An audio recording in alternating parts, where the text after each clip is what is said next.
Hey YouTube, Twig here, bringing you all an update to my Frog Yu-Gi-Oh! Deck profile for December 2023. The Frog deck focuses on being able to get out all the many different Frog-type monsters or Aqua-type monsters that we have in the deck, even being able to utilize cards like our boss monster, D3S Frog, or even go into cards like Totally Awesome. There are plenty of different summoning techniques and mechanics in the Frog deck using all the level 2 monsters, Des Frog, Tadpole. I wanted to make a deck that focuses on a pure variant using all of these different Aqua monsters. Very fun one as well with some of the other fusion support we have gotten. But without further ado, let's go ahead and get started with the deck profile. So we'll go ahead and start off with the main deck monsters. For our main deck monsters, we are running the 3 copies of Des Frog. To make our fusion monster, D3S Frog, you need 3 Des Frogs to do so. And with this card having that setup, we do have some other cards in the deck that also count as Des Frog while face up on the field. But I still like running the initial ones because then you have the special summon option of when Des Frog is tribute summoned successfully to be able to special summon Des Frogs from your hand or deck up to the number of tadpoles in your graveyard. So the more tadpoles you have in your graveyard, the more you can summon out these 3, and the Des Frogs can help with some other scary spells we run in the deck, including cards like Des Croaking to destroy all cards on our opponent's side of the field. And we have other ways to set up the tadpoles in our graveyard using other cards like Swap Frog, but we're running the 3 tadpoles as well. I even thought of running this at 2 because a lot of the times you really only need the 2 because then you're going to special summon up to the same number of tadpoles. So if I were to run just 2 tadpoles, I would be thinking maybe to increase the number of Treeborn Frog or even Unifrog. It depends on the other frog you want to run in the deck. The only reason I would increase the number of Treeborn Frog is so I can increase the potential attack point power of D3S Frog, which increases this card's attack by 500 for each Treeborn Frog in our graveyard.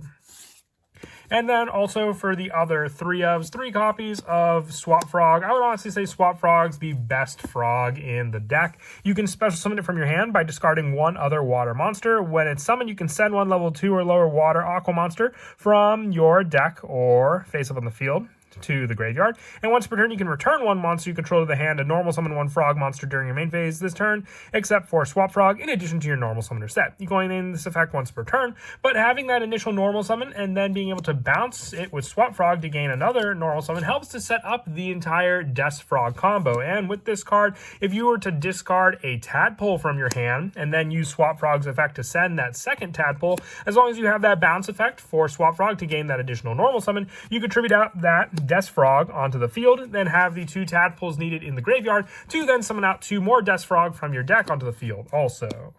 For some of the lower numbers for the frog monsters, I also run the 2 copies of Dupe Frog. This card's name is treated as Des Frog while face up on the field.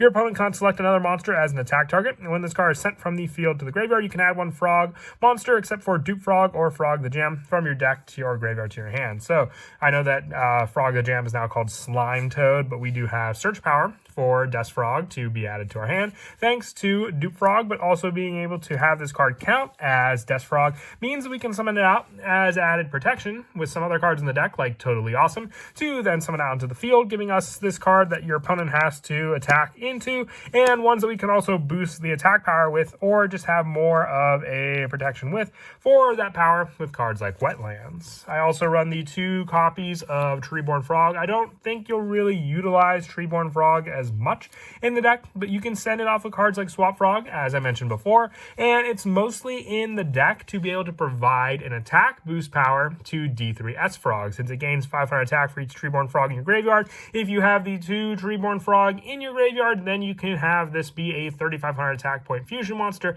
to go up against your opponent. And worst case scenario, if you have no spell and trap cards, you can special summon this card onto the field during the standby phase, giving you that additional resource to use as well.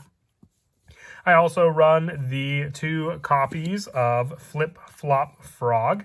Once per turn, you can flip this card into face down defense position. When this card's flipped face up, you can return monsters your opponent control to their hand up to the number of face up frog monsters you control. So it's more of an offensive card to work with for the main deck. Also, being able to bounce cards back to our opponent's hand just with all the different frog monsters we have, especially with all the Death Frog that we can summon out onto the field additionally. For the one-ofs for the frog monsters, I know it's a toad, but still the one substitute, which is the joke of the card as well. You can tribute one monster to special summon one frog monster from your deck, except for Frog the Jam, and it cannot be destroyed by battle. So the more you have for resources, the more you can special summon out with substitute as well. Sadly, this is the one card, and just for the overuse of Ronin Totem, why we don't have that card to work with in the deck, but still, you have a pretty good amount of resources to use with our many different frog monsters to even just use substitute if we don't have the Death Frog combo to be able to summon this card out and then get all the other Death Frog on the field, since it just special summons one frog monster without any level restrictions. Also, the one copy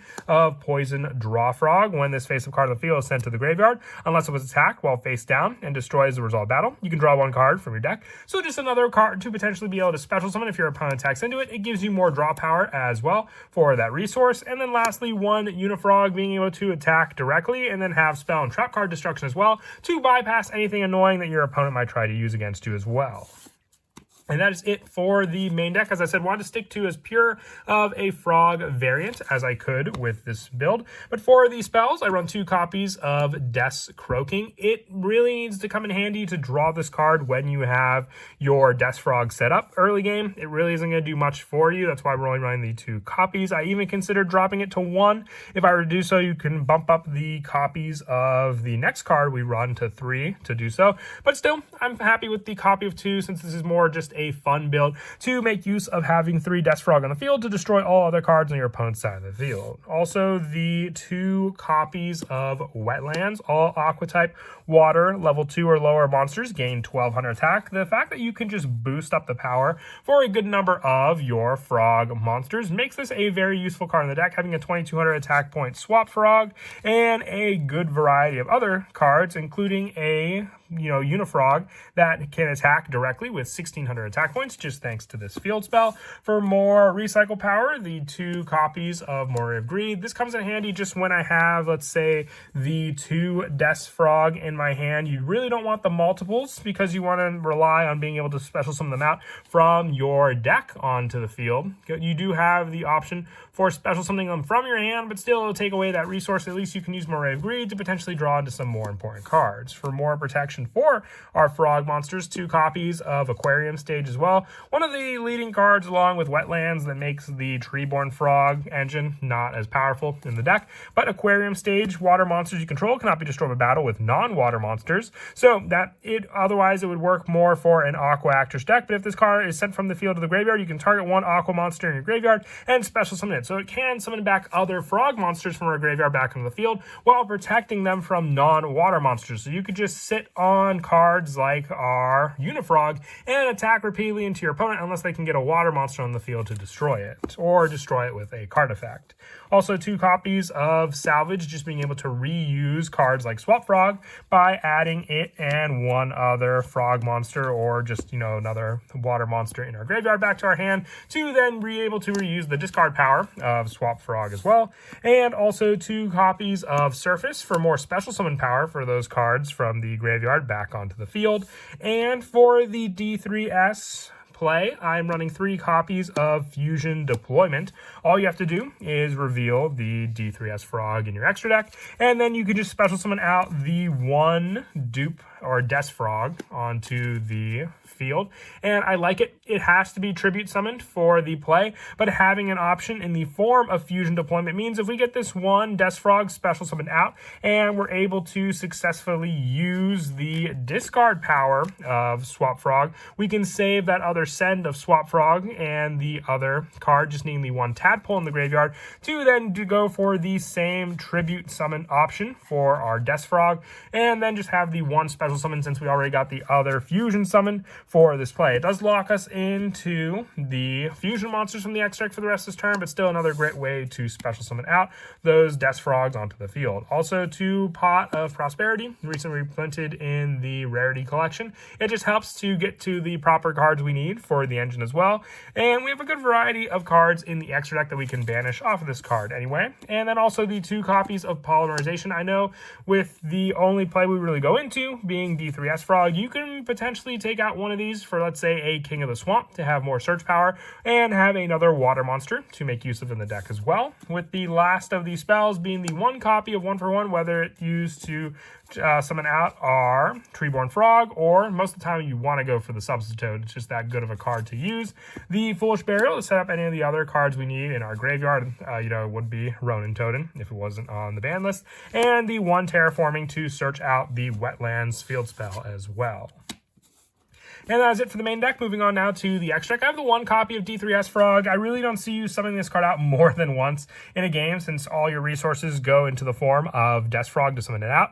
And also, its only effect is it gains the 500 points for each Treeborn Frog in your graveyard. But if you can successfully summon this card out, that is the feat that you are meant to go for in this deck to begin with, being able to utilize your 3 D3S for your Death Frogs to summon it out. Even if you have them in your hand in the Polymerization, you can go for that fusion play with this card. But the bigger play comes in the form of getting your 3 Death Frogs on the field to then use with Death Croaking. Also, for our Xyz monsters, the 1 copy of Totally Awesome to use as the Omni Negate, and then also the special summon power of another frog once during the standby phase to detach material. And when it is sent from the field to the graveyard, you can, with this card, target a water monster in your graveyard and add back to your hand, recycling cards like our Swap Frog as well. The 1 Onimaru, along with the 1 Cat Shark, the 1 Phantom Knight's Cursed Javelin, the 1 Gigantic Sprite as well for all of the rank 2 Xyz monsters we can go into, and then also the 1 Zeus and the 1 Sky Crisis for some of the bigger Xyz monsters to also be able to overlay as well.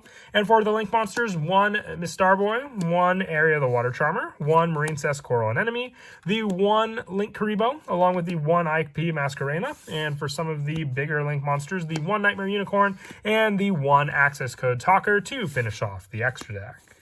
And as for some of the go-to plays in the deck, as I said before, you have your initial play with your Swap Frog and Tadpole. So what your big play, if you have these 3 cards in your hand, it can be used to get the 3 summons of your frog monsters as well for the cards in hand. You use the Swap Frog to discard the Tadpole to the graveyard, summoning out your Swap Frog. And then when it's summoned, you can send a level 2 or lower water monster from your deck face on the field to the graveyard. So you can send your Tadpole off of the Swap Frog, and you haven't even taken your normal summon yet, so you can then just go for the tribute of your Swap Frog to summon out your Death Frog onto the field. And then from there, using its effect, since it was tribute summoned successfully, you have 2 Tadpoles in your graveyard, so then you can use the Death Frog to summon out 2 additional copies onto the field. If you have the Death Croaking in hand, it's all the better, because then you can use that card to destroy every single card that your opponent controls on their side of the field. If you went first, you at least have your 3 frog setup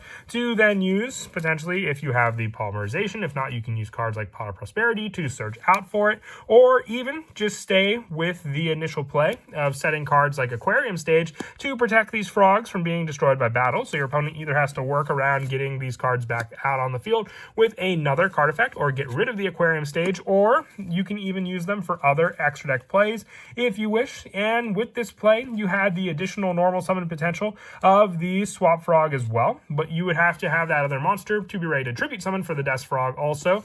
One other play that I like to do involves the use of our Treeborn Frog and setup with Substitute. Also, depending on the additional resource that we have with the Treeborn Frog, if you don't have the back row for the special summon of Treeborn Frog, you can use the 1-for-1 play or just summoning out your Substitute to then tribute out your Treeborn Frog to then summon out your Swap Frog onto the field. From the tribute and special summon of Treeborn Frog in the graveyard, you can then use your Swap Frog to return a monster you control the hand to gain 1 additional normal summon of a frog monster as well from your hand to the field. That additional frog monster, depending on what it may be, can help to set up more of the rank 2 play to then be able to go into Totally Awesome.